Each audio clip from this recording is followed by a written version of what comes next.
6వ అధ్యాయం. దీంట్లో 40వ శ్లోకం. ఆన్లైన్ వాళ్ళు కూడా వీలైతే భగవద్గీత తీసుకోండి.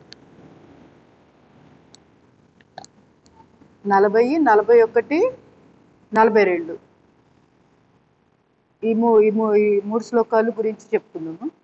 ముందుగా పార్థ నైవేహ నాముత్ర వినాశస్తయస్య విద్యతే నహి కళ్యాణకృత్ కశ్చిత్ దుర్గతిం తాత గచ్చతి ప్రాప్య పుణ్యకృతాం లోకాన్ ఉషిత్వా శాశ్వతీ సమా శుచీనాం శ్రీమతాం గేహే యోగభ్రష్టోభి జాయతే అథవా యోగీనామేవ కులే భవతి ధీమతాం ఏతద్ధి దుర్లభతరం లోకే జన్మ యది దృశ్యం. అంటే ఏంటంటే భగవానుల వారు ఇక్కడ వివరిస్తున్నారు. అంటే అర్జునుడు అడుగుతాడు అనమాట, ఇప్పుడు ఎంత శ్రద్ధ ఉన్నప్పటికీ నిగ్రహ శక్తి అలాంటివి లేక ఒకవేళ యోగాన్ని ఏదన్నా మేము పొందలేని స్థితిలో ఉండొచ్చు కదా ఒక్కోసారి. అంటే మనకి ఏమవుతుందంటే ఒక్కోసారి శ్రద్ధ ఉంటుంది కానీ నిగ్రహ శక్తి అంటే దాన్ని పాటించే అంత కెపాసిటీ ఉండదు కదా. ఎందుకు? కొన్ని వేల జన్మల యొక్క సంస్కారాల వల్లే మనము మాటికి వెనక్కిపోతూ ఉంటాం. అన్నీ తెలిసినా తెలియకుండా తప్పుడు అడుగులు వేస్తూ ఉంటాం. వేసాక అయ్యో అనుకుంటాం, మళ్ళీ అది తిరిగి మళ్ళీ చేస్తూ ఉంటాం. మంచిగుందాం అనుకుంటాం, మళ్ళీ ఏదో ఒక విధంగా నిగ్రహశక్తి కోల్పోవడం. అంటే అది భోజనం విషయంలో అవ్వచ్చు, జ్ఞానేంద్రియాలు వాడే విషయం అవ్వచ్చు, మనసుతోటి తెలియకుండానే నెగిటివ్ థాట్స్ చేయడం అవ్వచ్చు, లేదా బుద్ధితోటి తప్పుడు నిర్ణయాలు తీసుకోవడం అవ్వచ్చు. ఎట్లయినా అవ్వచ్చు. అది ఆ నిర్ణయాలు రిపీటెడ్గా తీసుకోవడం వల్ల ఏమవుతుంది, ఇది సంస్కారం కింద మారుతుంది. ఆ సంస్కారం వెళ్ళి ఎక్కడో ఫీడ్ అవుతుంది, కారణ శరీరం, మనకు 3వ శరీరం ఉంటుంది. ఇదేమో కనపడేది ఏంటి, బాహ్య శరీరము అంటే ఫిజికల్ బాడీ అంటారు. కరెక్ట్ పదము ఫిజికల్ బాడీ. తెలుగులో ఏమంటారు? తెలుగు అంతేనా? పంచభూతాలతో కూడుకున్న శరీరం. రెండోది వచ్చి మనసుతోటి ఏర్పడిన శరీరం, దాన్ని ఏమంటాము? ప్రాణమయ శరీరం. లేకపోతే రెండోది ఎమోషనల్ బాడీ, అంటే ఒక మాటలో చెప్తే మనోమయ శరీరం అంటాం కదా. అంటే ఈ రెండితో ఏర్పడింది ఒక బాడీ. సో ఆ ప్రాణంతో ఏర్పడింది. ఇది ఎందుకు వస్తుందంటే మనం చేసే ఆలోచనలు బట్టి అది ఏర్పడుతూ ఉంటుంది. ఈ ఆలోచనలు రిపీట్ ఎప్పుడైతే అవుతుందో అప్పుడు ఏమవుతుందంటే, ఇలా ఒక మామూలు గీస్తే రబ్బర్ పెట్టి తొడపడం చాలా తేలిక. అదే అలవాటుని 10 సార్లు చేస్తే ఏమవుతుంది, గట్టిగా ఏర్పడుతుంది. ఆ గీత ఏర్పడి దాన్ని మనము తుడపాలన్నా కూడా చాలా కష్టం అవుతుంది. ఆ తుడపడం అనేది ఏంటి, వదిలించుకోవాలి అనుకోవడం. గట్టిగా గీతలాగా ఏర్పడడం అంటే ఏంటి, సంస్కారం కింద మారిపోవడం. మొదట్లో అది అలవాట్లే సంస్కారాల కింద మారుతూ ఉంటాయి. ఎప్పుడైతే సేమ్ మంచి అవ్వచ్చు చెడు అవ్వచ్చు, రెండిటికీ వర్తిస్తుంది. సో అందువల్ల అదే అంటున్నాడు అర్జునుడు, నిగ్రహశక్తి లేక ఒక్కొక్కసారి మాకు శ్రద్ధ అంటే చెయ్యాలని ఉంటుంది, కానీ మేము అది చేయలేనప్పుడు మా పరిస్థితి ఏంటి? అప్పుడు మేము కష్టపడే అంత కష్టపడే జీవితం అంతా ఏదో కష్టపడి వైరాగ్యంగా ఏదో భగవంతుడిని అందుకుందాం అనుకుని యోగభ్రష్టుడు అయిపోతాడు. అంటే ఆయువు లేకవ్వచ్చు, లేదా అతను లైఫ్ అంతా ఇదే క్రమంలో అంటే సక్సెస్గా ముందుకెళ్దాం అనుకుంటాడు, ఫెయిల్ అవుతుంటాడు, మాటికి జరుగుతుంది. ఇలాంటి వాళ్ళు వేస్ట్ అయిపోతుంది కదా, జన్మంతా వేస్టే కదా అంటాడు. అంత చేసి కూడా ఏమి ఉపయోగం అంటాడు. అంటే అప్పుడు భగవానులు వారు చెప్పిన ఆన్సర్లు ఇప్పుడు నేను చదివిన 3 శ్లోకాలు అవి ఏంటంటే, మొదటి 40వ శ్లోకంగా అర్థం ఏంటంటే, పార్థ, యోగాన్ని పూర్తి చేయక చనిపోయిన వారికి ఈ లోకంలో కానీ పరలోకంలో కానీ వినాశనం లేదు. అది ఎవరైతే యోగం చేస్తారో వాళ్ళు చనిపోయారు. ఎలా చనిపోయారు? ఈ శరీరము చనిపోయింది అంతే. ఈ శరీరం అని తొడుగుపోతుంది. నీలో ఉన్న సంస్కారాలు ఎక్కడికి పోవు. నువ్వు ఏ జన్మ తీసుకున్నా నీ సంస్కారాలు అక్కడ ప్రతిబింబిస్తూనే ఉంటాయి. అక్కడి నుంచి స్టార్ట్ అవుతుంది మళ్ళీ మన జర్నీ అని చెప్తున్నారు.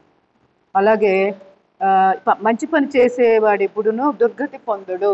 ఒక మంచి పని చేస్తే అతనికి ఎప్పుడు కూడా నాశనం అనేది ఉండదు, అంటే ప్రమాదంలో పట్టడం అనేది ఉండదు అని చెప్తున్నారు. అది తర్వాత 41వ శ్లోకంలో ఏం చెప్పారంటే, యోగం పూర్తి కాకముందే చనిపోయిన వారు పుణ్యకార్యాలు చేసేవారు పొందే లోకాలను పొంది అక్కడ చాలా కాలం ఉండి తర్వాత సదాచారవంతులైన శ్రీమంతుల ఇళ్ళలో పుడుతూ ఉంటారు. సో అది కూడా కొంత అతనికి అనుకూలమైన వాతావరణం యోగా చేయడానికి. యోగం చేసుకోవడానికి కూడా మనకి ఏంటంటే కుటుంబ సభ్యులు మన చుట్టూరా ఉన్న వాతావరణం సహకరించకపోతే ఆ మనిషిలో ఎంత వేయాలి అని ఉన్నా కూడా అధిగమించి వెళ్ళాలి. అంటే ఆ పరిస్థితులను అధిగమించి యోగా చేయాలి. అది కష్టం అవ్వకుండా భగవంతుడు ఏం చేస్తాడంటే పాపం పోయిన జన్మలో చాలా కష్టపడ్డాడు, యోగా చేస్తూ ఉన్నాడు, ఇతనికి కొంచెం మంచి ఫ్యామిలీ ఇద్దాం, అంటే సపోర్ట్ చేసే ఫ్యామిలీలో పడేద్దాం, వాళ్ళకి సాధనలో బాగా ఫ్రీగా ముందుకు వెళ్ళడానికి ఉపయోగపడుతుంది అని భగవంతుడు మన యోగక్షేమాలు ఆయన చూసుకుంటాడు అన్నమాట. అంటే ఒక్కోసారి చూడండి కొంతమంది చాలా మంచి వాళ్ళు ఉంటారు, వెళ్ళి ఎక్కడో చాలా సపోర్ట్ లేని ఫ్యామిలీస్లో కూడా పడుతూ ఉంటారు. కారణం ఏంటంటే వాళ్ళు పోయిన జన్మలో పుణ్యకార్యాలు చేసి ఉంటారు, కాకపోతే యోగాన్ని అనుకున్నంత అభ్యాసం చేసి ఉండకపోవచ్చు, లేదా చాలా ఎక్కువ అభ్యాసం చేసి ఈ నెగిటివ్ పరిస్థితుల్ని కూడా అధిగమించే అంత కెపాసిటీ ఉన్నవాళ్ళు అయి ఉంటారు. రెండు రకాల వాళ్ళు ఉంటారు, సమర్థులు ఉంటారు, లేదా వాళ్ళు యోగం చేయకుండా జస్ట్ ఊరికి పుణ్యకార్యాల వరకు చేసిన వాళ్ళు ఉంటారు. అందువల్లే వాళ్ళకి కూడా మంచి మానవ జన్మే వచ్చింది. కాకపోతే కుటుంబం అనేది సపోర్ట్ అంత లేకపోవడానికి కారణం ఏంటంటే వాళ్ళు మేబీ యోగా చేసి ఉండకపోవచ్చు, సకామ కర్మలు చేసి ఉండొచ్చు. సకామ కర్మలు అంటే ఏంటి? మంచి పనులు, కానీ ఆ మంచి పనులు ఆశించడం అనేది ఉంటుంది. అంటే నా పిల్లలు బాగుండాలి, లేకపోతే నా భర్త బాగుండాలి, నేను బాగుండాలి, నాకు బాగా డబ్బులు అంటే ఒక ₹1,00,00,000 డబ్బులు వస్తే నీకు ఇంత ఇస్తాను అని మొక్కుకుంటారు కదా. అవన్నిటి వల్ల జరిగేది ఏంటి? కేవలం సకామ కర్మ. అవి సకామ కర్మలే. అంటే మనం ఇచ్చే డబ్బుల వల్ల పేదవాళ్ళకి కొంతమందికి ఉపయోగపడుతుంది, కానీ అక్కడ నువ్వు కొంత ఆశించావు కదా, ఆశించడం వల్ల నువ్వు చేసిన పుణ్యకార్యం అంతా పోయింది. అది దానివల్ల ఏం పెద్ద వచ్చే పుణ్యం అది నీకు తర్వాత జన్మలో ఉన్నత జన్మ వచ్చే అంత ఉండదు అది. సో అట్లా అందువల్ల నేను చూసుకుంటానని చెప్తున్నారు. అంటే మళ్ళీ ఆ యోగం ఎక్కడైతే ఆగిందో అక్కడి నుంచి కంటిన్యూ అయ్యే విధంగా మీ యొక్క బాధ్యత నేను తీసుకుంటానని చెప్తున్నారు. ఇంకను గొప్ప స్థితిలోని వారు బుద్ధిశాలురైన యోగుల ఇంట్లలో పుడతారు. చూడండి, బాగా గొప్ప స్థితిలో ఉన్న వాళ్ళు ఎలాంటి వాళ్ళు ఇళ్ళలో పుడతారంట? అసలు ఆల్రెడీ యోగులుగా ఉంటారు చూడండి, వాళ్ళకి పిల్లలుగా కూడా పుడతా ఉంటారు. యోగుల ఇండ్లలో జన్మ లభించడం అనేది అందరికీ సాధ్యం కాదు. ఒక యోగి ఇంట్లో అసలు ఒక జన్మ తీసుకున్నారు అంటేనంట చాలా అదృష్టం చేసుకుంటేనే అట్లాంటి ఫ్యామిలీస్లో వస్తారు. లేకపోతే మామూలు సాధారణమైన ఒక ఇళ్ళల్లో పుడతారు. వీళ్ళకి అంతా అర్థమయ్యి యోగా చేద్దాం అనుకునేటప్పటికీ సగం జీవితం అయిపోతుంది. ఎందుకు? ఆ పరిస్థితులకి తెలియకుండానే ఒక ప్రభావితం అయ్యి యోగా పట్ల ఆకర్షణ అనేది ఎప్పుడు వస్తుంది? వాళ్ళకి కొంచెం ఊహొచ్చి కొంచెం తెలివితేటలు పెరిగి ఏదో గత జన్మ స్మృతులు కొన్ని ఏదో మెదులుతా ఎక్కడో ఒక 2 రోజులు యోగాకి వెళ్ళినప్పుడు ఈ విద్య ఏదో నేను ఎప్పుడో నాకు పరిచయం ఉన్నట్టుంది, ఒక ఆత్మీయంగా అనిపించింది, ఒక ఫీలింగ్ కలుగుతుంటుంది. ఆ ఫీలింగ్ కారణం ఏంటంటే ఆల్రెడీ క్రిత జన్మలో వాళ్ళకి అనుభవం ఉంది, యోగా అనుభవం ఉంది. ఉండేటప్పటికి వెంటనే అట్రాక్ట్ అవుతారు. కానీ ఇదంతా ఎప్పుడు పరిస్థితులు అనుకూలించినప్పుడు మాత్రమే అట్లాగా వాళ్ళకి ఆకర్షితం అవుతూ ఉంటారు ఆ యోగాకి. అదే అసలు ఏకంగా పుట్టడమే యోగుల ఇంట్లో పుట్టామనుకో, బుద్ధిశాలులు చాలా మంచి తెలుగు వాళ్ళకి పుణ్యాత్ముల ఇళ్లలో పుడితే మనకి ఈ కష్టాలన్నీ ఉండవు. అంటే ఈ డిలే అంటే ఈ ఆలస్యం అంతా ఉండదు. అప్పుడు 10 ఏళ్ళలో 20 ఏళ్ళలో సేవ్ అవుతుందిగా మన లైఫ్లో, ఆ 10 ఏళ్ళు సాధనకు వాడుకోవచ్చు. సో ఇట్లా అనమాట. అందువల్ల ఆయన ఏం చెప్తున్నారంటే మీరు ఎంత మంచి పనులు ఏ పుణ్యకార్యాలు చేసినా ఉన్నత లోకాలకు వెళ్ళి అక్కడ ఆ సుఖ సంతోషాలు దేవతలు లాగా ఎంజాయ్ చేస్తారు. తర్వాత మళ్ళీ జన్మ తీసుకోవాల్సిందే. ఆ పాప పుణ్యాలు కరిగిపోయాక ఏవైతే ఎక్కువ ఉన్నాయో నిష్పత్తిని బట్టి పాపం మిగిలిందా పుణ్యం మిగిలిందా దాన్ని బట్టి పాపం అయితే కొంచెం హీన జన్మలు వస్తాయి, అంటే జంతువులు ఇవన్నీ. అదే కొంచెం పుణ్యం ఉంది మనకు మిగిలిపోయింది, అంటే పాపాలు అనుభవించంగా పుణ్యాలు కూడా అనుభవించంగా ఇంకా కొంచెం ఏదైతే మిగిలిద్దో దాని ప్రకారంగా మానవ జన్మ వస్తుంది. అది. సో ఈ విధంగా దేవతల్లాగే మనం కొన్ని రోజులు అక్కడ ఆ ఊర్ధ లోకాల్లో ఎంజాయ్ చేస్తూ ఉంటాం అంతే. సో అందువల్ల సకామ కర్మలు పుణ్యాలు కాదు చేయాల్సింది, ఏ కర్మ లేకుండా ఆశించకుండా చేయాలి. ఆశించాము అంటే అక్కడ ఏం జరిగిపోయింది? ఆశించడంలో అది పుణ్యం కింద మారిపోయింది. ఆశించకుండా చేస్తే పుణ్యం కూడా వద్దు, పుణ్యం రాదు. ఇంకా దాన్ని అనుభవించే పని ఏముంటుంది? వరదలోకాలకు వెళ్ళాల్సిన పని ఏంటి? మధ్యలో గ్యాప్ అంటే ఒక దగ్గర రెస్ట్గా ఉండాల్సిన పని ఏంటి? మళ్ళీ డైరెక్ట్ జన్మ తీసేసుకుంటాం, మళ్ళీ సాధన స్టార్ట్ అవుతుంది. అప్పుడు వాళ్ళకి టైం మీకు కలిసి వచ్చినట్టే కదా. అంటే జన్మలు ఎక్కువ తీసుకోవడం అనేది అనివార్యం. ఆ మనిషి తను యోగంలో పూర్తిగా తారస్థాయికి చేరడం అనేది 100% ఎవరికైనా చేయాల్సిందే. ఎవరైనా ఆ పనిలో జర్నీ మన ప్రయాణం ఉండాల్సిందే. మధ్యలో కొంచెం గ్యాప్, ఒక ఊరు వచ్చింది, అక్కడ ఒక అరగంట గ్యాప్, అంటే ప్యాసింజర్ బస్సు ఉంటుంది, ప్రతి స్టేషన్ దగ్గర ప్రతి బస్ స్టాప్ దగ్గర ఆగుతూ ఉంటుంది. అప్పుడు ఎంత టైము మనకి జర్నీ వేస్ట్ అవుతుంది. అదే ఎక్స్ప్రెస్ అనుకోండి, ఆకుండా వెళ్ళిపోతాం కదా, జర్నీ కలిసి వచ్చింది కదా. సో అట్లాగే ఇది కూడా అంతే, మన జర్నీ కూడా అంతే. మన జర్నీ అంటే ముక్తి, అంటే భగవంతుడు పరమాత్మలో మనం కూడా ఐక్యమయ్యి ఆయన నేను అసలు ఒక్కటే అనే ఫీలింగ్ ఎప్పుడైతే కలుగుతుందో ఆయనే నేను అనే దాకా వెళ్ళాలి. మళ్ళీ ముందు ఆ పరమాత్మ దగ్గరికి వెళ్ళడం ఒకటి, ఆయన్ని అసలు ఆ పరమాత్మ ఎలా ఉంటాడు అని అనుభవించడం ఒకటి, అనుభవించిన తర్వాత ఆయన నేను ఒకటే అని అనుకోవడం ఒకటి, ఆయనతో దగ్గరగా మెసలడం ఒకటి, ఆ తర్వాత మళ్ళీ అసలు ఆయనే నేను కదా అని అనుకోవడం మూడోది, తర్వాత అసలు ఆయన నేను రెండు ఒకటే, అసలు వేరు లేదు ఇక్కడ, అంతా ఒకటే అనుకోవడం నాలుగో లెవెల్. ఇట్లా 4 దశల్లో మన యొక్క సాధన ఉంటుంది. దాన్నే సారూప్యము, సాలోక్యము, సాయుజ్యము అట్లా అంటారు కదా. ఇంకొకటి ఏదో ఫస్ట్ ఏంటి? సామీప్యమా, సామీప్యము, సాలోక్యము, సాయుజ్యము.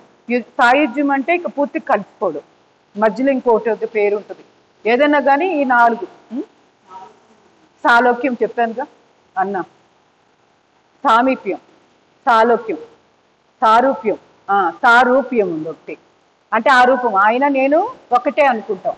తర్వాత సాయుజ్యం, యుజ్ అంటే ఏంటి? కలవడం. ఇప్పుడు యోగా అంటే ఏంటి? యుజ్ అనే పదం నుంచి వచ్చింది యోగా. ఏం కలవడం? ఈ జీవాత్మ, మనలో కూడా ఒక జీవాత్మ ఉన్నాడు కదా, ఈ జీవాత్మను తీసుకెళ్ళి ఆ పరమాత్మలో కలపడం, రెండు కలపడం, యోగం, కలయిక. సో అది చూడండి లాస్ట్ స్టెప్ సాయుజ్యం. ఆ సాయుజ్యం భావనలోకి ఎప్పుడైతే సాధకుడు వెళ్తాడో ఇంకా అతన్ని ఎవరు కదిలించలేరు, ఇంక అంతే, ఆయన పరమాత్మలో ఐక్యమైపోతాడు, ముక్తి. ఇంకా అది మనం ఏంటంటే అంత మంచి యూనివర్స్ మొత్తం బ్రహ్మాండంలో మనం కూడా కలిసిపోతాం, ఇంకా వేరుగా ఉండము, ఇంకా పరమాత్మే మనం అయిపోతాం. అది మనమే ఆ పరమాత్మగా మిగిలిపోతూ ఉంటాం. సో ఆ లెవెల్కి ఎదగాలి అంటే ఎన్ని జన్మలు ఎత్తాలి? సో మనకి ఎక్కడ బ్రేక్ లేకుండా, ఆటంకాలు లేకుండా మీ యోగక్షేమాలు నేను చూసుకుంటానని ఆయన మనకి భరోసా ఇస్తున్నాడు. సో అర్జునుడు లాగే మనకి చాలా డౌట్స్ వస్తాయి కదా, సో మన బదులు ఆయన అడుగుతున్నాడు. ఈ వర్షం ఆగేటట్లేదే, ఎట్లా వస్తారా? ఎవరైనా రమ్మంటే వస్తారా? నడిచి వెళ్ళాలంటే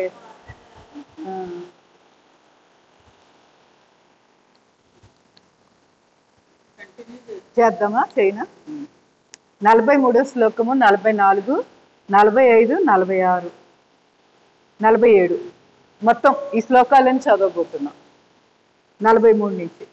తత్ర తం బుద్ధి సంయోగం లభతే పౌర్వదేహిం యతతే చ తతో భూయః సంసిద్ధ కురు నందన పూర్వాభ్యాసేన తేనైవ హ్రియతే హ్యవసోపి సహ జిజ్ఞాసురపి యోగస్య శబ్ద బ్రహ్మాతి వర్తతే ప్రయత్నాద్యత మానస్తు యోగి సంశుద్ధ కిల్బిషః అనేక జన్మ సంసిద్ధః తతో యాతి పరాం గతిం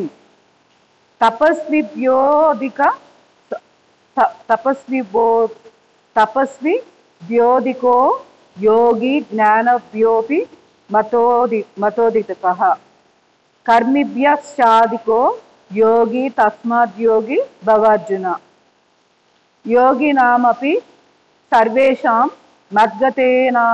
మద్గతేనాంతరాత్మన శ్రద్ధవాన్ భజతే యో మాం సమే యుక్తతమో మతః అంటే ఎంత బాగుందో, అంటే చదువుతుంటేనే లోపల లోపల తెలియకుండా ఏదో అర్థమవుతుంది, పైకి చెప్పలేకపోవచ్చు, అంటే శ్లోకాలు చదువుతుంటే. ఆ సంస్కృతం యొక్క గొప్పతనమే అది. మనము నోటితోటి ఉచ్చరించడంలో సరిగ్గా రాకపోయినా ఆ చదువుతుంటే బ్రెయిన్లో ఏదేదో మెదులుతూ ఉంటుంది. మనము ఇది ఇది అని అనుకుంటాం, తీరా ఇక్కడ సారాంశం చదువుతుంటే అదే ఉంటుంది. అది గొప్పతనం. పైకి చెప్పలేకపోవచ్చు మేబీ, ఈ సంస్కృతాన్ని విడమరిచి చెప్పేంత జ్ఞానం మనకు లేకపోవచ్చు, కానీ అది ఎంత గొప్పతనం అసలు భగవంతుడి ఇచ్చిన జ్ఞానం కాబట్టే మన మన పుర్రెకి దొరికినంత మన జ్ఞానం అందుతూనే ఉంటుంది. తప్పుగా అయితే అసలు అర్థం కాదు. అది గొప్ప ఈ భగవద్గీత గొప్పతనం. అది మీరు కావాలని చూడండి, 10 సార్లు చదవండి, 10 రకాలుగా అర్థమైంది భగవద్గీత. ఇప్పుడు మనం ఇదే శ్లోకాలు మళ్ళీ ఇంకొక నెల అయ్యాక చెప్పుకున్నా ఇంకో రకంగా వస్తుంది. అంటే అర్థం చేసుకునే వాళ్ళు కొత్తగా అర్థం చేసుకుంటారు, చెప్పే వాళ్ళల్లో కూడా పరిణితి రావడం వల్ల ఇంకొంచెం బాగా చెప్తారు. ఇవే శ్లోకాలు అంటే అన్లిమిటెడ్, ఆయన జ్ఞానం అలా ఉంటుంది. ఇప్పుడు 43వ శ్లోకం సారాంశం చూద్దాం. అర్జున, యోగభ్రష్టుడు యోగి వంశంలో పుట్టి పూర్వదేహంలో పూర్తి కాని బుద్ధి నిశ్చలత్వమును పొందుతున్నాడు. అది యోగభ్రష్టుడు యోగి వంశంలో పుట్టి ఏం చేస్తాడంట, పోయిన జన్మలో ఏదైతే యోగం అర్ధాంతరంగా ఆగిపోయిందో దాన్ని ఇప్పుడు ఈ జన్మలో కొంచెం ఆయనకి స్టెబిలిటీ వస్తుంది, యోగంలో ఇంకా ముందుకు ఎలా వెళ్ళాలి అని ఒక నిశ్చల, ఒక క్లారిటీ, ఒక నిశ్చయాత్మక బుద్ధి వస్తుంది అనమాట. పూర్వదేహమున మనకు పోయిన జన్మలో ఏం జరిగింది అంటే కన్ఫ్యూజ్, అన్నీ తెలుస్తున్నాయి, శ్రద్ధ ఉంది, కానీ నిలబట్టలేకపోతున్నాం, కుదురుగా దానికోసం పాటుపడేంత నిగ్రహ శక్తి లేదు. అది ఈ జన్మలో ఏమవుతుందంట, కొంచెం నిగ్రహ శక్తి పెరుగుతుంది, పెరిగి స్థిరత్వం వస్తుంది ఆ యోగికి సాధన చేసుకోవడానికి. సో పూర్వదేహమున బుద్ధి యోగ సాధన సంస్కారాలు బాగుగా నాటుకుపోయినవి కనుక ఈ జన్మలో యోగ సిద్ధికి అనేక రెట్లుగా గట్టి ప్రయత్నం కూడా చేస్తుంటాడు. అది పోయిన జన్మలో ఎందుకు ఆగిపోయా అనేది ఆయనకి తెలియకుండానే లోపల బ్రెయిన్లో నడుస్తూ ఉంటుందంట. అది మనసులో ఆయనకి మదిలుతూనే ఉంటుంది, అక్కడ ఏం తప్పులు చేసాం పోయిన జన్మలో అనేది. అది ఇంకొకరికి చెప్పాల్సిన పని లేదు, నిజంగా మాట్లాడితే ఆ సాధకుడికి కూడా తెలియాల్సిన పని లేదు. తెలియకుండానే అతని మనసు అటే అటే అటే పీకుతూ ఉంటుంది ఆ యోగం వైపే, ఎందుకంటే పోయిన జన్మలో ఆగిపోయాడు కదా. సో ఇప్పుడు ఆ తప్పు చేయకూడదు అనే జ్ఞానము ఇంకొంచెం పెరుగుతుంది. సో అది దానికోసమే అయితే ఏం చేస్తాడంట, ఎన్నో రెట్లు అతని ప్రయత్నం ఇంకా పెంచుతాడంట తెలియకుండానే. అది యోగి ప్రయత్నాలు చేయకపోయినను పూర్వజన్మలో చేసిన అభ్యాస బలం వల్ల ఆకర్షింపబడతాయి. సో ప్రయత్నాలు ఎలా ఉంటాయంట, ఇదే ఇప్పుడు నేను చెప్పిందే, పూర్వజన్మలో చేసిన అభ్యాసం బలం వల్ల ఈ జన్మలో అతనికి అటే పీకుతూ ఉంటుంది, యోగం వైపే వెళ్తాడు, ఇంకా అటు ఇటు పక్కకి తొలగడం అనేది తగ్గుతుంది అన్నమాట. యోగం యొక్క స్వభావ లక్షణాలను తెలుసుకొనదలిచిన జిజ్ఞాసువు కూడా శబ్ద బ్రహ్మాన్ని అనగా వేదోక్త కర్మానుష్ఠాన ఫలం ద్వారా వచ్చే లోకభోగాల్ని అతిక్రమించగలుగుతున్నాడు. అది అర్థమైందా? మనం ఇప్పుడు చెప్పుకుందే ఇందాక వరలక్ష్మి వ్రతము, అంటే ఏదైనా అవ్వచ్చు, మనము భజనలు లేదా పూజలు వీటికి ఎక్కువ టైం స్పెండ్ చేస్తుంటాం కదా, వీటి నుంచి కొంచెం పక్కకు వచ్చేసి అసలు యోగం ఏంటి అనేది కొంచెం క్లారిటీ వచ్చి దానికోసం ఎక్కువగా ముందుకెళ్తాడు. ఇప్పుడు ఆ వ్రతాలన్నీ చేయడానికి కారణం ఏంటి, భర్త బాగుండాలనో పిల్లలు బాగుండాలనో మన సుమంగళిగా ఉండాలనే కదా. అంటే ఇవన్నీ లోకభోగాలే కదా, అంటే ఈ జన్మలో ఇక్కడ ఉన్న భోగాలను అనుభవించడానికే కదా. అంటే కరెక్ట్గా ఆలోచిస్తే మనం అలా అనుకోపోయినా నిజంగా మనం పాజిటివ్ ఎనర్జీతో ఉంటే అది అందే వాళ్ళకి ఎట్లయినా అందుతుంది. అతని వాళ్ళు తీసుకొచ్చుకున్న పుణ్యంతో వాళ్ళు ఉంటారు, మనం తీసుకొచ్చుకున్న పుణ్యంతో మనం ఉంటాం, అంతేగాని మనం చేసే పూజల వల్ల వాళ్ళ ఆయుష్ ఏం పెరగదు. అలాగే మనం వాళ్ళు చేసే పనుల వల్ల మనమే సుమంగళిగా ఉండము. అది ఎవరి కర్మలు వాళ్ళు రాసుకొని వస్తారు, దానివల్లే ముందుకెళ్తాం, కానీ పూజలు వీటి వల్ల ఏమీ ఉండదు, ఆల్రెడీ డిసైడెడ్ ఉంటుంది. సో కానీ ఎందుకు చేస్తున్నట్టు, మరి లోకభోగాల మీద ఉన్న ఆసక్తి వల్ల. సో అవి తగ్గుతాయి లోకభోగాలు. లోకం అంటే మనం ఈ లోకంలో ఉన్నాం కదా, ఇక్కడ ఉన్న భోగాల కోసమే కదా. అంటే ఇప్పుడు మన పిల్ల భర్త ఇవన్నీ ఉన్నాయంటే ఆ కంఫర్ట్ లెవెల్స్ వేరుగా ఉంటాయి, ఏమీ లేని వాళ్ళు, ఒంటరి ఆడవాళ్ళు, ఆ కంఫర్ట్ లెవెల్స్ వేరుంటాయి. సమాజపరంగా కొన్ని ఉన్నాయి. అవన్నీ కూడా అధిగమించడానికి మానసిక శక్తి లేక భగవంతుడిని ఆశ్రయిస్తారు. అలా తప్పే కాదు. కాకపోతే వాళ్ళ సంస్కారాన్ని బట్టి వాళ్ళు అంత ముందు జన్మలో వాళ్ళు చేసుకున్న దానికి వాడు కనీసం పూజల దాకా ఆయన వచ్చారేమో, ఎవరికి తెలుసు? అంతే కదా, వాళ్ళ యోగం అసలు టచ్ లేని వాళ్ళు ఉంటారు. ఆ వాళ్ళకి ఉపయోగపడతాయి, వాళ్ళకి సరిపోతుంది. అంటే వాళ్ళ స్థాయిని బట్టి, ఆ సాధకుడి యొక్క తను చేసిన సాధన స్థితిని బట్టి వాళ్ళు ఆ పూజలకి అనేది ఆకర్షితం అవుతూ ఉంటారు. కొంతమంది మెడిటేషన్స్కి ఆకర్షితం అవుతూ ఉంటారు. ఇంకొంతమంది ఇంకొంచెం పై స్థాయిలోనే ఉంటారు. ఇంకొంతమంది అసలు ఇక వాళ్ళకి దేవుడు అంటేనే అసహ్యంగా ఉండే స్థాయిలో, అంత హీన స్థితిలో కూడా ఉంటారు. అది వాళ్ళ తప్పు కాదు. వాళ్ళ జన్మలో, పోయిన జన్మలో సరిగ్గా హోంవర్క్ చేయలేదు వాళ్ళు. సో హోంవర్క్ ఎవరైతే చేసుకురాకుండా ఉంటారో క్లాస్లో వాళ్ళు ఎలా ఉంటారు? బాగా వెనకాల బెంచ్లో దాక్కొని కూర్చుంటారు. దాక్కోవడం అంటే ఏంటి? భగవంతుడి దగ్గరికి వెళ్ళడానికి కూడా భయమే వాళ్ళకి. ఎందుకు చేయలేదు కదా, హోంవర్క్ చేయకుండా ముద్దబ్బాయిలా కూర్చుండేవాళ్ళలాగా జన్మలు వేస్ట్ చేసుకుండేవాళ్ళు.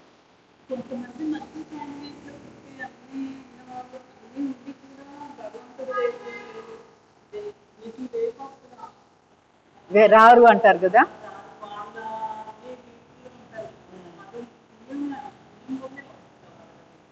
అది దాని గురించి తర్వాత మాట్లాడుకోవచ్చు ఈసారి ఎప్పుడైనా. పర్టికులర్గా నేను ఎప్పుడు లాజిక్ తెలుసు, కానీ అది అటు ఇటు ఉన్న కర్మల్ని బట్టి ఉంటుంది. అంటే ఆ కుటుంబంలో తల్లి తండ్రి వాళ్ళ కర్మలు బట్టి కూడా వాళ్ళకి, వాళ్ళ ఏ జన్మలోనే ఈ ఆత్మకి సంథింగ్ రుణపడి ఉంటారు. అది ఈ రూపంలో, కొడుకు రూపంలో, కూతురు రూపంలో వచ్చి సాధిస్తూ ఉంటారు.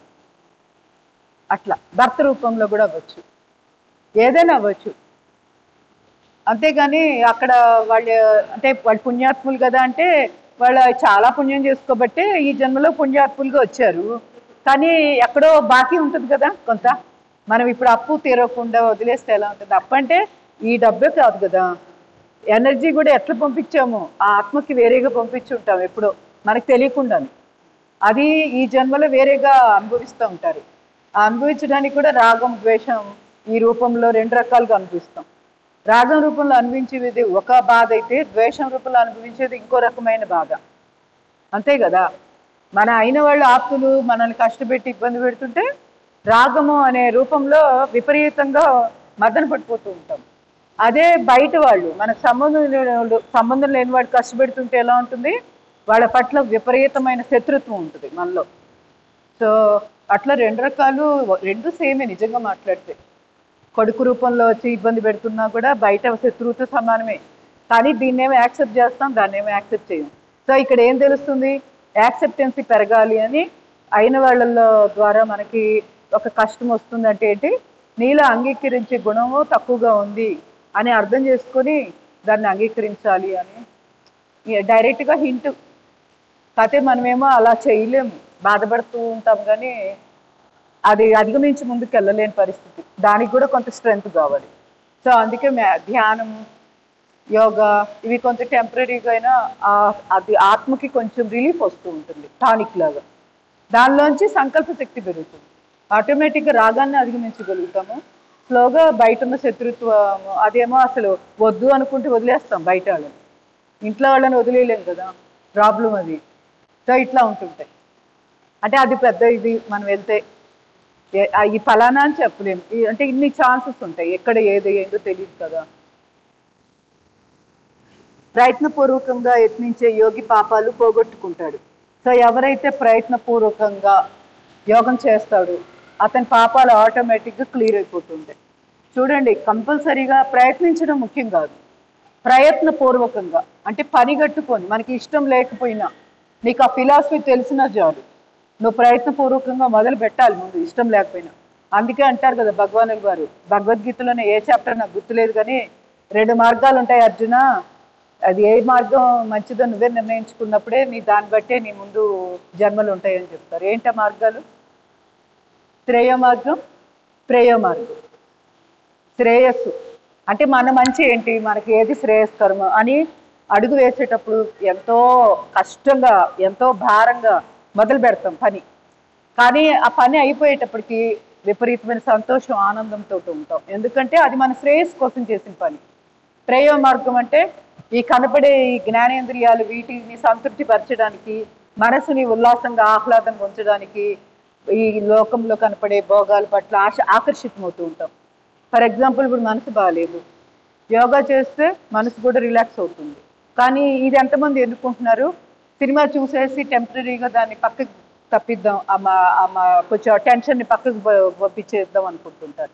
ఎక్కువగా ఏది సెలెక్ట్ చేసుకుంటారు? సెకండ్ది సెలెక్ట్ చేసుకుంటారు. ఎందుకు? అది ప్రియంగా ఉంది, చాలా హాయిగా ఉంటుంది. సినిమా చూడటం చాలా తేలిక కదా, 2-3 గంటలు సినిమా చూసేస్తే టెంపరీగా ఆ టయానికి మర్చిపోతాం కదా. కానీ లోపల నుంచి పూర్తిగా పోదు సినిమా. ఆ సినిమా మాయలో దాని గురించి ఆలోచించినంతసేపు ఏం గుర్తురాదు, కానీ సమస్య అక్కడే ఉంది. అదే యోగం చేసామనుకోండి, వచ్చిన సమస్యకి పరిష్కారం ఎట్లా ముందుకెళ్ళాలి, ఎలా అధిగమించాలి, మనల్ని మనం ఇంకా ఎలా ఇంప్రూవ్ చేసుకోవాలి, ఇలాంటి కొత్త కొత్త ఆలోచనలతోటి ఇంకా బాగా డెవలప్ అవ్వడానికి, అంటే ఆత్మకి బలము పెరుగుతూ ఉంటుంది, ఆత్మబలం పెంచుకోగలుగుతాం. సో ఆ పరిస్థితి ఏం మారలే అక్కడైనా, కాకపోతే చూసే దృక్కోణం, దాన్ని చూసే విధానం, దృష్టికోణం అనేది కొంచెం మారుతుంది. అంటే మనకి ఇప్పుడు ఇంత వర్షం పడుతుంది, అబ్బా ఎప్పుడు తగ్గిద్ది, ఎప్పుడు ఇంటికి వెళ్ళాలి అనుకుంటా బాల్కనీలో ఖాళీగా నిలబడితే ఏమొస్తుంది? టైం వేస్టే కానీ వర్షం ఆగదు కదా. ప్రకృతి అది, దాని పని అది చేస్తుంది. మనం ఏం చేయాలి? యోగం చేస్తున్నప్పుడు యోగానికి సంబంధించిన విషయాలు మాట్లాడుకుంటే సమయం సద్వినియోగం చేసుకున్న వాళ్ళం అవుతాం కదా. అట్లా ఆలోచించుకుంటే ఏం చేసాం? స్వాధ్యాయం చెప్పుకుంటున్నాం. వర్షానికి వర్షం పడుతుంది, మనం కూడా టైం వేస్ట్ చేసుకోకుండా చక్కగా ఇది చెప్పుకుంటున్నాం. సో ఇట్లా అనమాట. అలాగే ఎదుటి వాళ్ళు కూడా మనకు ఆటంకం కలిగిస్తున్నప్పుడు దాని మీద మనము అంటే అధ్యయనం చేయాలి. అధ్యయనం అనేది ఎలా వస్తుందంటే యోగం చేస్తేనే ఆ అధ్యయనంలో ఎలా ముందుకు వెళ్ళాలి అనేది వాళ్ళ ఆత్మ యొక్క బలాన్ని బట్టి కొంచెం వెనక ముందు వెళ్తూనే ఉంటాము. ఏం ఆగం, అన్యాయం అయితే జరగదు, కాకపోతే కొంచెం వెనక ముందు ప్రయాణాలు ఉంటాయి ఆత్మ యొక్క బలాన్ని బట్టి. ఆ బలం పెంచుకోవడం అంటే ధ్యానం చేయడమే, అంతకుమించి మార్గమే లేదు. ఆత్మ ఫుడ్ ఏంటి అంటే మెడిటేషన్. శరీరానికి భోజనం ఏంటి? ఈ పంచభూతాలతో తయారైన ఆహారాలు తినడం. ఎందుకు? ఇది పంచభూతాలతో తయారైంది కాబట్టి. అదే మనసుకి ఆహారం ఏంటి? గాలి. అది మనసు ఎట్లా ఏర్పడింది? బ్రెయిన్ దాని ఆలోచనలు బ్రెయిన్ గుండా వెళ్ళినప్పుడు, థాట్స్ వెళ్ళినప్పుడు అది మనసు కింద మారుతూ ఉంటుంది. ఆలోచనలు ఎలా వెళ్తాయి? గాలి ద్వారానే ఆలోచనలు తయారయ్యాయి. సో అప్పుడు ఆటోమేటిక్గా గాలిని నియంత్రించడం, ప్రాణాయామం ద్వారా మనము మనసుని చక్కగా మన నియంత్రణలో పెట్టుకోవచ్చు. అప్పుడు ఆటోమేటిక్గా మానసికంగా కొంచెం ఆరోగ్యంగా ఉంటాం, అంతే కదా. తర్వాత భోజనం ఏంటి? ఆత్మ. మూడవది మనసు. తర్వాత ఉండేది ఏంటి? స్పిరిట్, అంటే ఆకాశతత్వం. అది ఆకాశతత్వానికి భోజనం ఎలా వస్తుంది? మెడిటేషనే. మనం ఎప్పుడైతే మెడిటేషన్ చేస్తామో, ధ్యానం చేస్తామో, ఆకాశతత్వాన్ని మనకు తెలియకుండానే కాస్మిక్ ఎనర్జీని ఇలా నడినెత్తి మీద సహస్రారం గుండా, మెడుల్లా గుండా, ఇక్కడ ముచ్చునుకుంటుంది కదా, ఆ మెడుల్లా గుండా స్పైనల్ కార్డ్ కిందకి, దాని గుండా చక్రాస్ అన్నిటిలోకి ప్రాణం, అది కాస్మిక్ విశ్వకాంత శక్తి అది లోపలికి వస్తూ ఉంటుంది మెడిటేషన్ ద్వారా. సో అప్పుడు దాని నుంచి మళ్ళీ మనం పైకి ఊర్ధంగా మళ్ళీ ప్రయాణం చేస్తూ ఉంటాం. కుండలిని శక్తిని ఏం చేస్తామో, ఈ పైనుంచి వచ్చే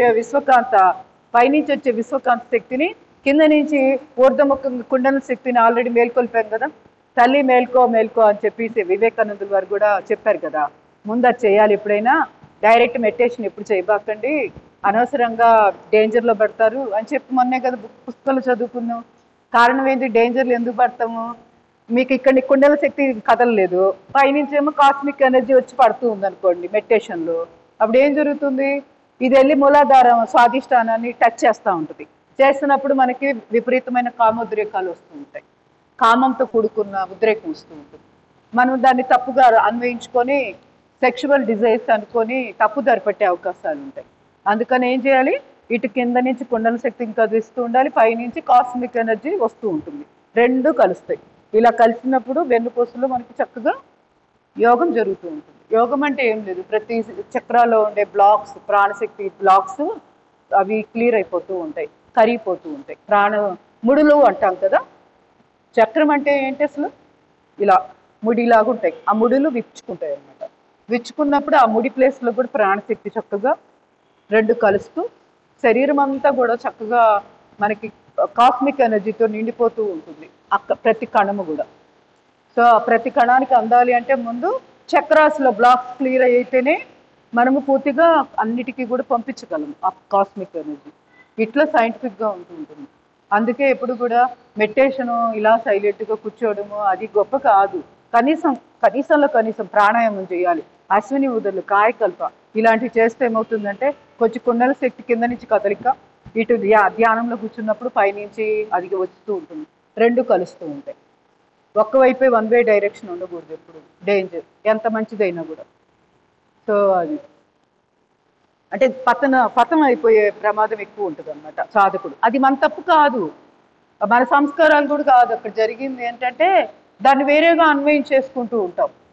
ఆ ఉద్రేకం వస్తూ ఉంటే దాన్ని ఇంకొక రకం అనుకుంటారు. దాన్ని అనవసరంగా ప్రపంచంలోకి మళ్ళీ ఇచ్చామనుకోండి, మళ్ళీ తెలియకుండా రాగము వీటిల్లోకి వెళ్ళిపోతూ ఉంటాం. సో అట్లా అన్నమాట. తర్వాత ఇంద్రియాల శుద్ధి కొరకు తపస్సులు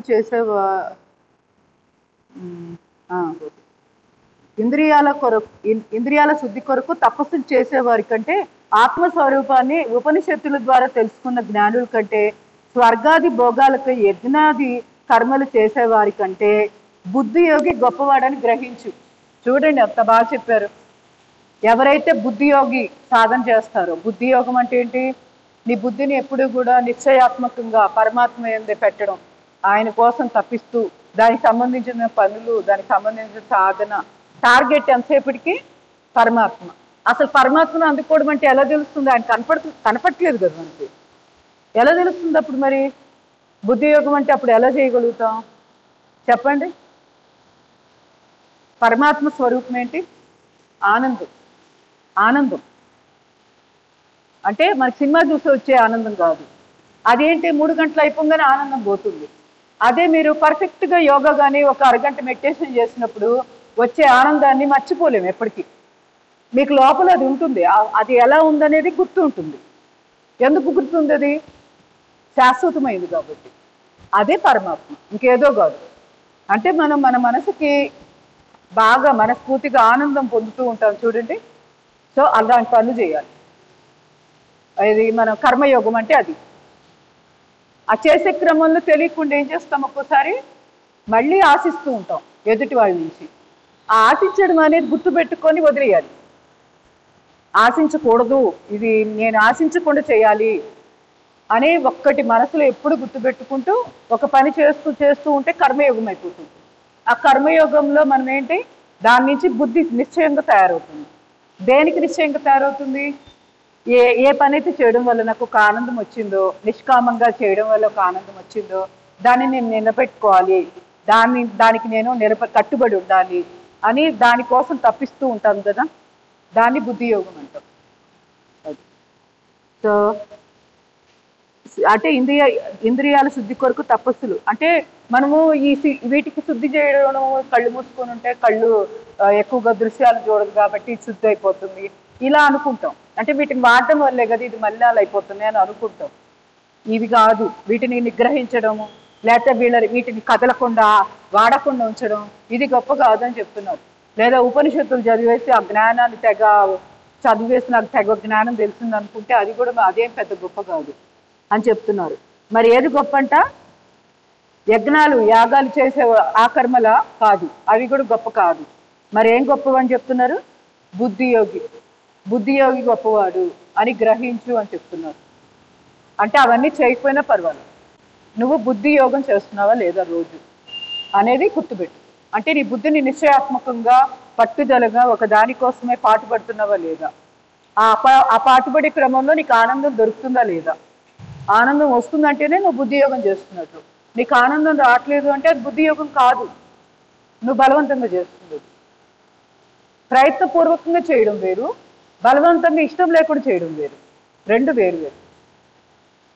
ఇది కర్మ ధ్యాన భక్తి హఠాది యోగాలన్నింటిలోనూ కూడి ఎవడు నా యందు బుద్ధి నిలిపి శ్రద్ధతో నన్ను సేవిస్తాడో వాడే నా చేత మిక్కిలి శ్రేష్టతరమైన యోగిగా తలచబడతాడు. చూడండి ఎంత బాగా చెప్పారు. 4 రకాల యోగాలు ఇచ్చారు. ఏంటవి? కర్మయోగం, ధ్యాన యోగం, జ్ఞాన యోగం. జ్ఞానం అంటే పరమాత్మ యొక్క గురించి తెలుసుకోవడం, దాన్ని జ్ఞానం అంటాం. భక్తి యోగం, భక్తి అంటే దృఢ నిశ్చయంతో ఆయన కోసమే తప్పిస్తూ దాని మీదే ఏకాగ్ర లక్ష్యంతో ఒకే దాని పట్ల ఇంకా పక్కకు అటు ఇటు వెళ్ళకుండా మనం వెళ్ళాల్సిన ఊరేంటి అనేది గుర్తుపెట్టుకోవడం. అంటే పరమాత్మే మన అక్కడికి ముక్తి, మనకు అక్కడికి వెళ్ళాలి అనేది ఎప్పుడు మనసులో గుర్తుపెట్టుకోవడం. దానికి సంబంధించి తప్పించడం, ఆ తప్పించడాన్నే భక్తి యోగం అంటారు. అదే జ్ఞానాన్ని తెలుసుకోవడం వల్ల లాభం ఏంటంటే పరమాత్మ యొక్క విశిష్టతలు, ఆయన యొక్క విభూతులు అన్ని తెలిసినప్పుడు ఏమవుతుందంటే నేనేం తక్కువ, నాలో కూడా ఆయనలో ఉన్న అంశ నాలో ఉంది కదా అని మనము సమాధానం పరచుకోవడానికి, గట్టిగా నిర్ణయం తీసుకోవడానికి హెల్ప్ అవుతుంది అనమాట ధ్యానం వల్ల. ధ్యానం వల్ల ఏం జరుగుతుంది? ధ్యానం అంటే మెడిటేషన్ ద్వారా ఏం జరుగుతుంది? నువ్వు అనుభవపూర్వకంగా తెలుసుకుంటావు. పుస్తకాల్లో చదివేది ఒకటి, భక్తి ద్వారా నీకు ఫీలింగ్ కలుగుతూ ఉంటుంది. దాన్ని నిలబెట్టుకోవాలంటే ఏం చేయాలి? ఎప్పుడైతే అనుభవిస్తావో, ఆ ఆనందాన్ని అనుభవిస్తావో అప్పుడు నీకు నిశ్చయంగా కుదిరిక అంటే ఒక సమాధానము, దాని నుంచి శ్రద్ధ, ఇవన్నీ స్టార్ట్ అవుతూ ఉంటాయి. తర్వాత కర్మయోగం. వెనక్కి రావాలి ఇంకొంచెం. కర్మకు వస్తే ఏమవుతుంది? ఇంకా నిజంగా కుదురుకుంటుంది. కర్మయోగంలో నీకు బాగా తెలుస్తుంది. అంటే భక్తితో చేస్తాం. ఆ కర్మయోగంలో ఏం చేయాలి? నిష్కామ కర్మ చేయాలి కదా. ఆ నిష్కామ కర్మ చేసే క్రమంలో ఏం జరుగుతుంటుంది? ఆశిస్తూ ఉంటాము, ఎదుటి వాళ్ళు నేను ఇంత చేసినా పట్టించుకోవట్లేదు ఎవరు అని, సంథింగ్, అది మానవ సహజం.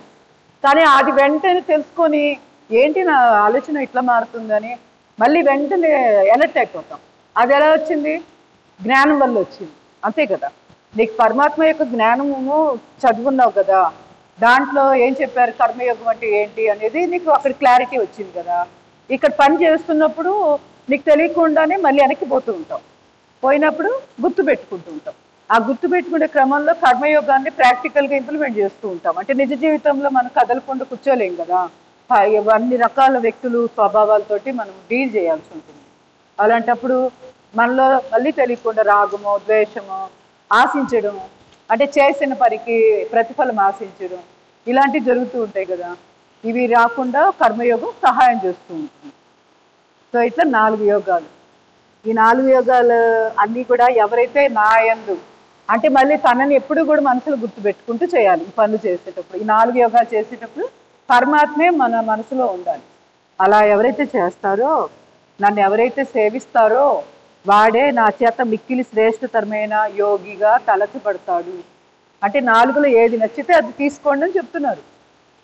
ఏది ఎక్కువ కాదు, ఏది తక్కువ కాదు. మీ మనసుకి నా యందు లగ్నం చేయగలిగే అంత ఏ మనసు అంటే ఏ విధంగా నీకు మనసు లగ్నం అవుతుందో చూసుకో. నీ మనస్తత్వాన్ని బట్టి అది సెలెక్ట్ చేసి చూసుకో అని చెప్తున్నారు. ఎంత బాగుంది. చివరికి హఠయోగం అని కూడా చెప్పారు. చూడండి ఎంత బాగుందో ఇది. హఠాది యోగాలు.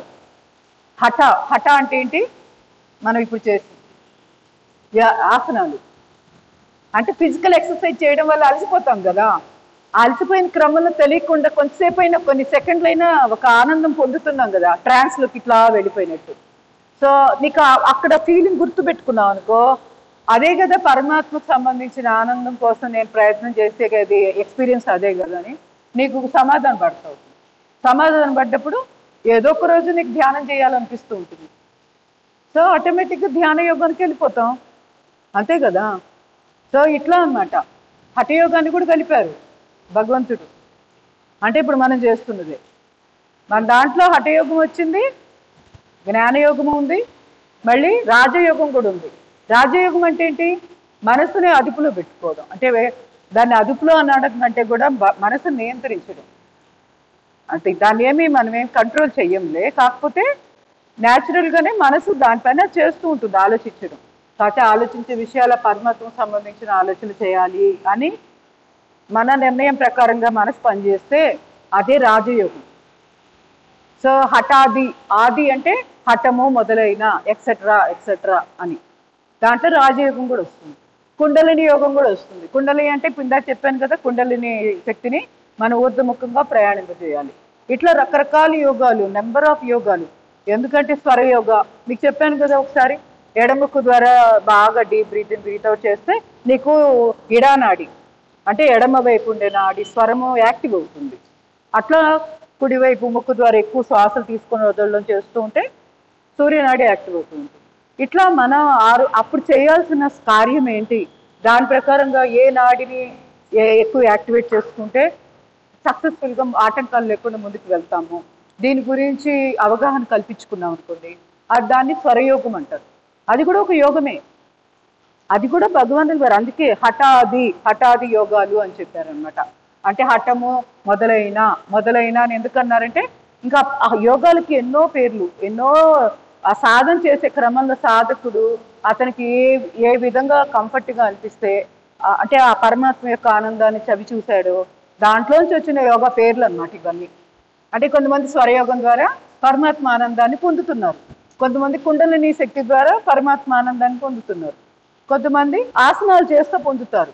నేను చెప్పాను కదా 4 నిమిషాల పాటు ఆసనంలో ఉంటే మీరు ఆనందాన్ని ఈజీగా పొందుతారు. ఫస్ట్లో బాడీ సహకరించకపోవచ్చు, అందుకే ఫ్లెక్సిబుల్గా ఉండడానికి వార్మప్స్ ఇవన్నీ చేస్తూ ఉంటాం. భోజనంలో మార్పులు చేసుకోవాలి, అప్పుడే శరీరం చక్కగా ఆరోగ్యంగా ఫ్లెక్సిబుల్గా ఉంటుంది. ఒకరోజు ఒక భోజనం, ఇంకో రోజు ఇంకో భోజనం తింటుంటే శరీరం కూడా ఒకరోజు వంగుతుంది, ఫ్లెక్సిబుల్గా ఉంటుంది. ఒకరోజు చాలా రిజిడ్గా బలంగా అంటే స్టిఫ్గా ఉంటుంది. అప్పుడు యోగం కూడా కుదరడం లేట్ అయిపోతుంది కదా. సో అట్లా ఎవరికి ఏది ఇంట్రెస్ట్ ఉంటే ఆ యోగం ద్వారా కూడా పరమాత్మని అందుకోవచ్చు. అదే ఆయన చెప్తున్నారు ఇక్కడ. అట్లాంటి వాళ్ళే నాకు శ్రేష్టమైన యోగిగా నేను తలుస్తాను, అట్లాంటి వాళ్ళనే నేను ఒప్పుకుంటానని చెప్తున్నాను. సో ఇప్పుడు యోగాలు ఎన్ని రకాలు ఉన్నాయో చూడండి. మనకి ఏది నచ్చితే అది చేయొచ్చు, ఏది చేసినా చివరికి అక్కడికి వెళ్తాం. వాళ్ళ స్వభావాన్ని బట్టి ముందుకు వెళ్ళిపోవాల్సిందే. అంతేగాని పలానా వాళ్ళు ఇది చేస్తున్నారు సో నేను అది చేద్దామని కాపీ కొట్టక్కర్లా. నీ మనసుకి ఏది చేస్తే బాగుంటుంది అని నీకు లోపల నుంచి చెప్తూ ఉంటుంది కదా, నువ్వు దాని ప్రకారం వెళ్ళిపోవడమే, కాపీ కొట్టేది ఏం లేదు. స్పిరిచువల్ ఫీల్డ్లో ఉన్న గొప్పతనం ఏంటంటే మన కాంపిటీషన్ చాలా తక్కువ ఉంటుంది.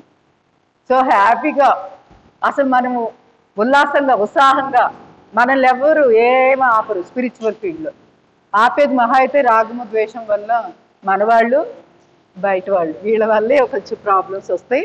అవి చూసుకొని వాటిని కూడా స్లోగా అధిగమిస్తా ముందుకు వెళ్ళిపోవచ్చు, ఇంకొంచెం సాధన పెంచుకుంటూ ఉంటాయి.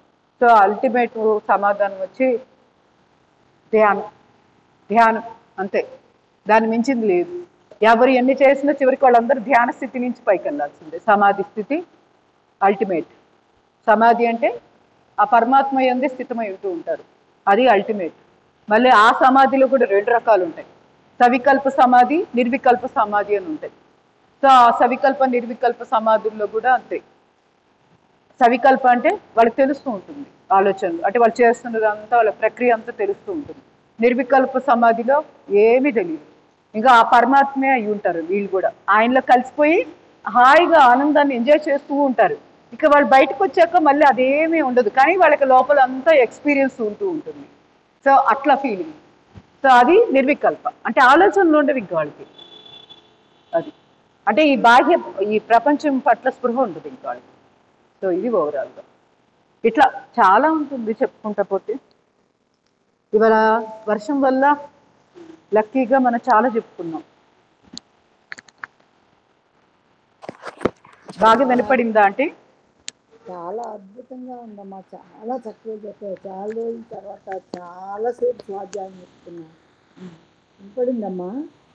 వినపడింది అంటే ఎందుకు స్లోగా వస్తుంది కదా నాకు. మీకు ఎలా ఉంది? బాగానే వాయిస్ బాగానే అయ్యుందా? ఓకే, అయితే నాది అద్భుతంగా ఉందమ్మా. బంగారు తల్లి అసలు చాలా బాగుంది, అసలు చాలా సేపు. అంటే మనం నిజ జీవితాన్ని అన్వయించుకుంటే అంటే మోక్షం అక్కర్లేదు, ఈ జన్మ ప్రశాంతంగా ముందు లీడ్ చేయగలుగుతాం. మోక్షం ఎందుకు మనకి వాటిలాగా అక్కర్లేదు అసలు. నిజంగా మాట్లాడితే అది వచ్చే రోజు ఎట్లయినా వస్తుంది. భగవాన్ చెప్తున్నారు కదా, మీ యోగక్షేమాలు మీరు చేసే సాధన బట్టి మిమ్మల్ని తీసుకెళ్ళి ఎక్కడ ఏ కుటుంబంలో పడేయాలి ఆ కుటుంబంలో పడేస్తాను, మీకు ఎందుకు, మీరు చేసేది మీరు చేయండి అంటున్నారు కదా. ఇంకా అంతకంటే ఏం కావాలి కదా. అర్జునుల వారు చెప్పిన సందేహానికి చక్కగా నివృత్తి చేస్తూ మళ్ళీ ఎటువంటి వాళ్ళు తనకి ఇష్టమో ఎవరు ప్రియమైన వాళ్ళు కూడా ఎంత బాగా చెప్పారు చూడండి. ఓ కష్టపడి ఉపనిషత్తులు లేక యజ్ఞయాగాలు ఇవన్నీ చేయక్కర్లేదు. ఎవరైతే హ్యాపీగా ఈ కర్మలు అదే కర్మయోగమో లేకపోతే ధ్యానం జ్ఞాన యోగం భక్తి యోగం హఠయోగం ఇలాంటి యోగాలు ఎక్సెట్రా ఎక్సెట్రా చాలా యోగాలు ఉన్నాయి కదా, ఇప్పుడే చెప్పుకున్నాము. ఈ యోగాలు చేయండి, ఇవి ఎవరు చేసినా వాళ్ళందరూ నాకు ఇష్టం అని చెప్తున్నారు. ఇంతకంటే ఏం కావాలి కదా. కానీ మనమే సరిగ్గా వాటిని ఉపయోగించుకోవట్లే ఆ జ్ఞానాన్ని. అంటే చిన్న చిన్న వాటికి ఊరికనే డైవర్ట్ అయిపోవడం, చిన్న చిన్న వాటికే ఆగిపోవడం, కొన్ని చేస్తూ ఉంటాం. సో వ్యక్తిత్వ వికాసం అంటే ఇదే కదా. అక్కడ నుంచి మనము నేర్చుకోవాల్సింది ఏంటంటే లౌకిక విషయాల్లో ఎలా బ్యాలెన్స్గా ఉండాలి, ఎమోషనల్గా ఇంబ్యాలెన్స్ అయినప్పుడు మనల్ని మనం ఎలా తమాయించుకోవాలి, ఇవన్నీ కూడా నేర్చుకోవచ్చు.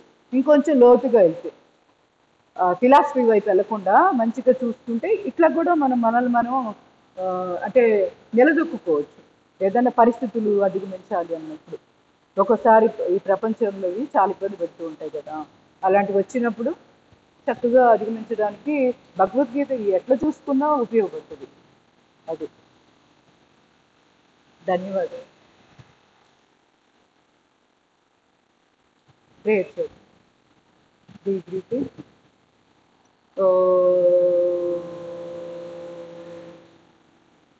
Deep breathing.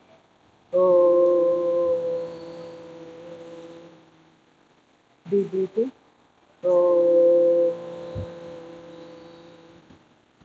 ఓం అసతో మా సద్గమయ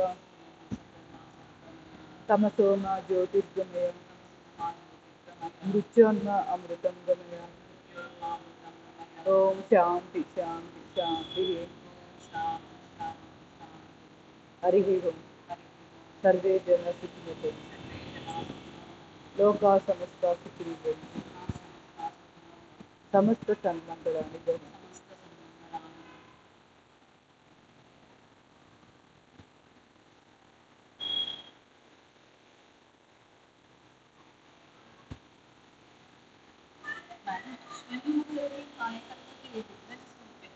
కాయకల్ప అంటేనేమో ఓజోశ్వాస స్పైనల్ కార్డ్ కూడా పైకి లాగడం, అంటే కుండలిని శక్తిని పైకి లాగడం. అశ్విని ముద్రలు అంటేనేమో కేవలం మూలాధార చక్రం దగ్గర కదలిక కోసం యానస్ పార్ట్ అక్కడే స్పింక్టర్ మజిల్స్ ఉంటాయి కదా, దాన్ని మనము కదలిక ప్రయత్నపూర్వకంగా కదిలించేదాన్ని అశ్విని ముద్రలు అంటాం. సో ఇది